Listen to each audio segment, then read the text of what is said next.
Hello students, welcome to my channel. Today we will read chapter A Light for the Palace Fire. This chapter is very interesting and it is based upon share, care and joy. This chapter is based on the story of selfless love that is done by a little girl. So let's start reading this chapter. A long time ago there was a huge palace at the top of a hill. A fire always burned in the palace and kept it warm. It was the most useful fire in the palace. बहुत time पहले एक बहुत बड़ा palace था. Huge means बड़ा, palace means Mahal. And where was the palace? Palace was at the top of the hill. A fire always burned in the palace and kept it warm. एक आग हमेशा palace में जलती रहती थी and it was the most useful fire in the palace. और ये बहुत ज़्यादा यूज़फुल थी because in old times we had no electricity. That's why fire was very useful in the palace to keep it warm and for the purpose of light.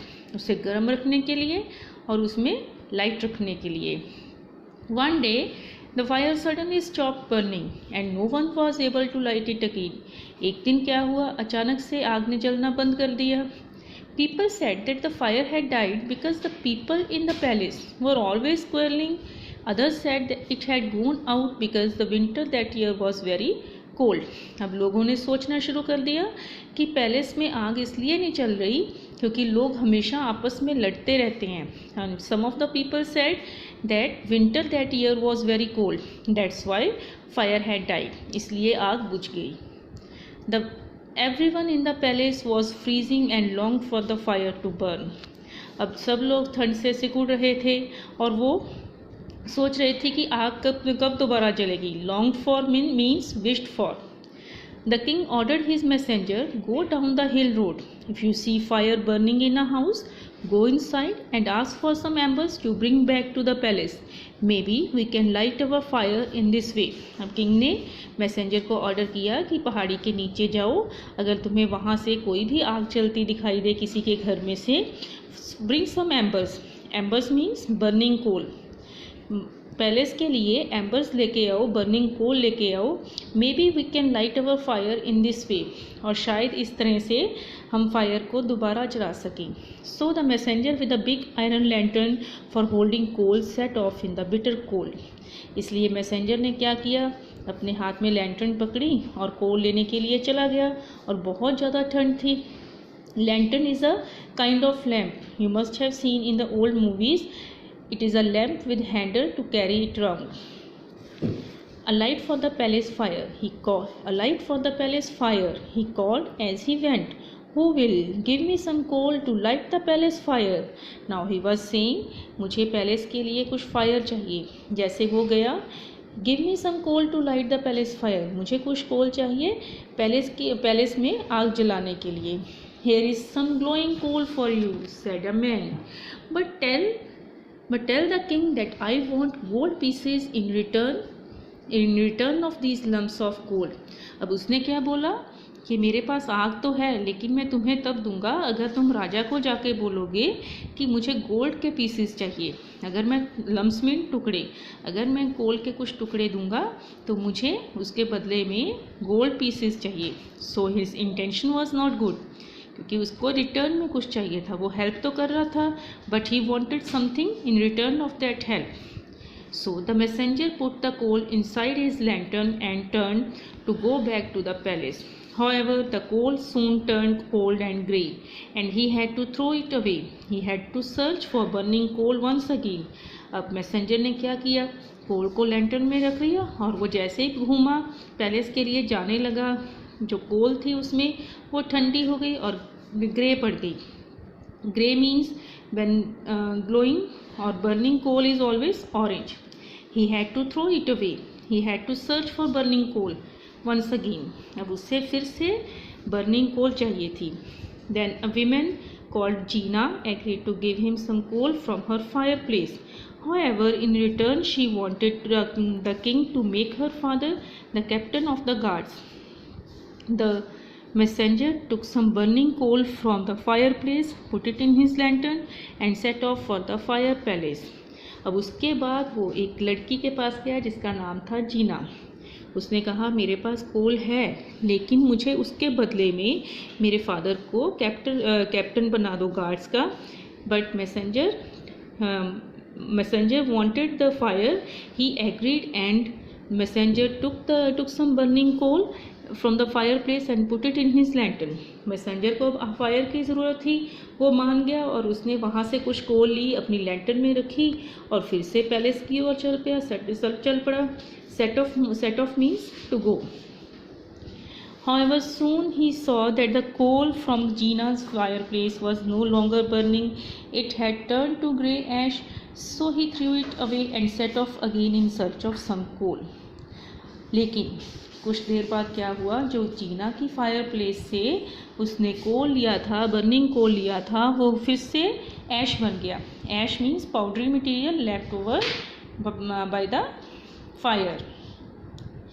अब उसके बीच में ऐश रह गई, कोल फिर से आग फिर से ख़त्म हो गई। So he threw it away and set off again in search of some coal. उसने इसको फेंक दिया, वो फिर से कोल लेने के लिए चल पड़ा। At last he came to a cottage at the foot of the hill. The door opened at once. When he knocked, there was a little girl inside, stirring porridge over a small fire. अब जब वो गांव में गया तो वहाँ में एक छोटे से घर में, कॉटेज मीन्स छोटे से घर में गया, वहाँ पे एक लड़की ने दरवाज़ा खोला, वहाँ वो पॉरिज बना रही थी छोटी सी आग के ऊपर। A light for the palace fire, she repeated when the messenger told her what he wanted. अब उसने भी, लड़की ने भी वही बोला जब मैसेंजर ने बोला a light for the palace fire. Now the girl said, you may have as much coal as you like, she said. Do sit down and warm yourself and have a porridge before you start. Then you may have half of fire if the king needs it. अब उसने बोला कि तुम पहले बैठो। Girl was very kind. She was not like other people, क्योंकि बाकी सब ने कुछ ना कुछ डिमांड किया था, but girl was asking him to sit down, to have porridge and warm himself. Then she agreed to give him coal. The messenger did as the girl said. Then he lifted a small bright coal from the fire and put it in his lantern.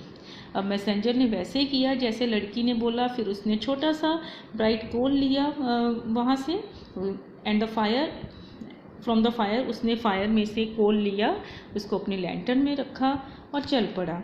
It will never burn all the way back to the palace, thought the messenger ने सोचा कि ये पूरा time नहीं चलेगा। With each step he took the coal grew brighter. It lit up the dark road as if the sun was shining and it was warmed him too. अब जैसे जैसे वो चल रहा था, वो कोल और भी ज़्यादा ब्राइट हो रही थी और उसने डार्क रोड को भी बिल्कुल शाइनिंग बना दिया था। इसके अलावा वो बर्निंग कोल उसको भी गर्म रख रहा, वार्म्ड हिम टू, मैसेंजर भी उसके साथ हीट फील कर रहा था। When he reached the palace, the coal still burned and glowed. जब वो पैलेस में पहुंचा तो जो कोल था अभी भी जल रहा था, and it was shone softly.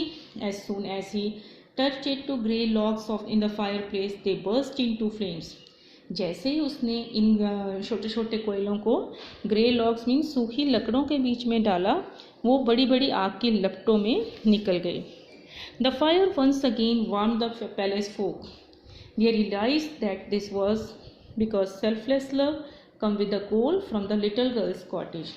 अब जो पैलेस में लोग थे उनको पता चल गया था कि ये जो है palace folk means people in the palace. They realized the selfless love. They realized the value of selfless love and had come with the coal. Selfless love in the shape of coal. Now, why this coal was fruitful or coal was very useful for the messenger and the palace? Because it was given by a girl who gave it without any interest, without any personal interest. That is why this coal was still burning. But earlier, both the one man and the girl named Gina, they demanded in return of the coal, they demanded gold pieces. Man demanded gold pieces, and the girl named Gina demanded her father to be the captain of the guards. So they were not really want to help him, but they want something in return of the help. That's why their coal was also not very useful, and it turned into grey ashes. Both of them were not happy to help him, but the girl was really good and really kind. So this was the story of the chapter. Thanks.